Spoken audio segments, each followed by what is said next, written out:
Actually আমি তার attack হয়েছিল তখন আমাদের ওখানকার লোকাল সময় অ্যাবাউট 10টার দিকে, বাংলাদেশ সময় মানে 2টা বা 3টে এরকম হতে পারে। তো আমি জাস্ট 8টার সময়, 4টা থেকে 8টা রোজা ছিল আমাদের, তখন দ্বিতীয় রোজা ছিল। রোজা সেহরি করে আমি 4টা থেকে 8টায় ডিউটি শেষ করে আমি মানে একটু রেস্টে গেলাম আর কি। তো ওই সময় হঠাৎ করে অ্যালার্ম শুনলাম যে পাইরেটস অ্যাপ্রোচিং। এই ওখানে থাকে পাবলিক অ্যাড্রেসে ক্যাপ্টেন অ্যানাউন্স করলো পাইরেটস অ্যাপ্রোচিং। তো আমি দেখলাম যে ক্যাপ্টেন এবং থার্ড মেট যে ডিউটি অফিসার ছিল তারা এই বাইরে ওয়াচ করতেছিল এবং জাহাজকে বিভিন্ন দিকে ঘোরাচ্ছিল আর কি, জিগজ্যাগ কোর্স যেটা বলে ওটা করছিল।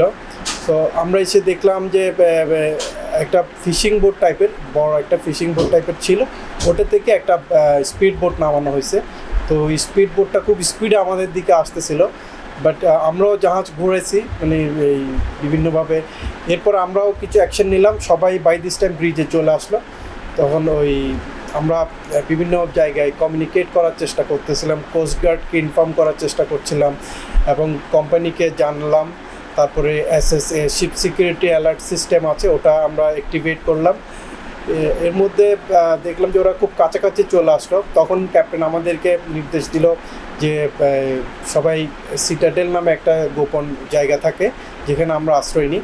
তো আমরা যখন খুব কাছাকাছি চলে আসলো তখন আমরা সিটাডেলে চলে গেলাম। সিটাডেলে যাওয়ার কিছুক্ষণ পরে, খুব বেশি সময় না, কিছুক্ষণ পরে আবার আমরা শুনতে পেলাম যে আমাদেরকে ব্রিজে আসার জন্য বলা হলো। তো আসার পর আমরা দেখলাম যে তারা অলরেডি মাস্টার এবং যারা ডিউটি অফিসার ছিল তাদেরকে মানে অলরেডি জিম্মি করে ফেললো। এরপর কিছু ফাঁকা গোলাগুলিও করলো, মানে একটু ভীতি করার জন্য আমাদেরকে। তারপরে 2-1জনকে হালকা একটু মানে বন্দুক দিয়ে একটু ভয়টয় দেখালো। বাট আমরা সবাই মোটামুটি মানে হ্যান্ডস আপ করে মানে আত্মসমর্পণ করলাম আর কি সবাই। তারা ইনিশিয়ালি ছিল 12 জন যারা আমাদেরকে অ্যাটাক করেছিল আর কি। ওই 12 জনই স্পিড বোট নিয়ে আসছিল। তো ওদের মধ্যে খুব ভালো ইংরেজি বলতে পারে এরকম কেউ ছিল না। ওরা আরবিতে বিভিন্ন শাউটিং করতেছিল, মানে ওদের ল্যাঙ্গুয়েজে বিভিন্ন শাউটিং করতেছিল।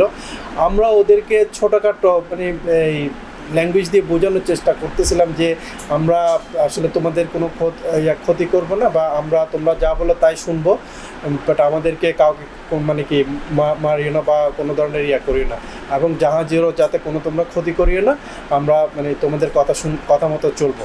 তো এটা আমরা বোঝানোর চেষ্টা করতেছিলাম, বাট বুঝতেছিলাম ওরা কতটুকু বুঝতেছিল। তারপরে আবার আরেকটা বললাম যে আমরা রোজা আছি সবাই, আমরা মুসলিম, আমরা তোমাদেরকে সাথে কোনো ধরনের মানে করবো না। সো দেখা গেলো যে আস্তে আস্তে ওরা বুঝতে পারছে যে মানে আমরা আসলে মানে তাদের জন্য হার্মফুল কিছু করবো না। সো তারা পরবর্তীতে মানে আস্তে আস্তে আমাদের সাথে মানে ওদের ব্যবহারটা প্রথমে একটু রুড ছিল, তারপরে আস্তে আস্তে স্মুথ ব্যবহার করতেছিল। তুমি ওরা শুধু এই যে সবার হাতে একটা করে AK-47 ছিল যখন 12 জন আসলো। পরে যখন ওই সোমালি ল্যান্ডে গেল তখন তো ওরা RPG, তারপরে স্ট্যান্ড গান, বড় বড় হেভি গান নিয়ে আসছিল। তখন ছিল আমাদের প্রায় 65 পাইরেটস তখন জাহাজে বোট করছিল সোমালিয়া যাওয়ার পরে। বাট ইনিশিয়ালি তাদের কাছে শুধু মানে AK-47 ছিল আর কি।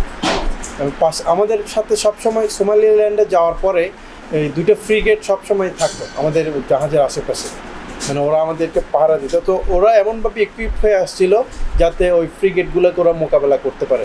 ওই টাইপের ভারী অস্ত্রশস্ত্র নিয়ে আসছিল। যখন ওগুলো মাঝে মধ্যে ওরা যখন ট্রাই আউট করতো তখন মানে পুরো জাহাজকে করতো অনেক ভারী স্ট্যান্ড গান, বা আমি এক্স্যাক্টলি নাম বলতে পারি না, বাট বড় বড় স্ট্যান্ড গান বা এই টাইপের মেশিন গান নিয়ে আসছিল। RPGও আনছিল।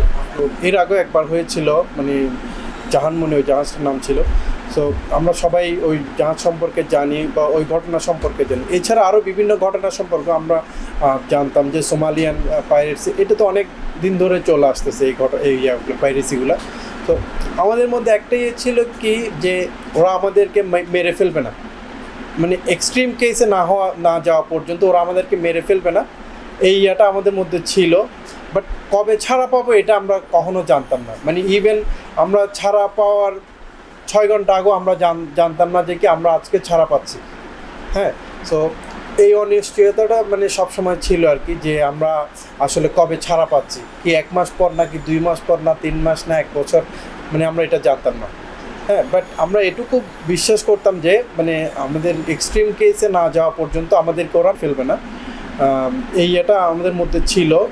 তবে সবার মনোবল মানে এত বেশি আছে, অনেকে একটু মানে হয়ে গিয়েছিল, মানে আস্তে আস্তে মানে মনোবলটা কমে যাচ্ছিল এরকম আর কি, যত দিন যাচ্ছিল, যে কবে ছাড়া পাবো, কবে ছাড়া পাবো, একটা প্যানিক এটা অ্যারাইজ করে আর কি অনেকের মধ্যে। তো আমরা সিনিয়ররা চেষ্টা করতাম যে ওদেরকে একটু বোঝানোর জন্য যে আসলে আমাদেরকে কোনো ক্ষতি করবে না, বা আমাদের স্ট্রং থাকতে হবে, আমাদের সারভাইভ করতে হবে।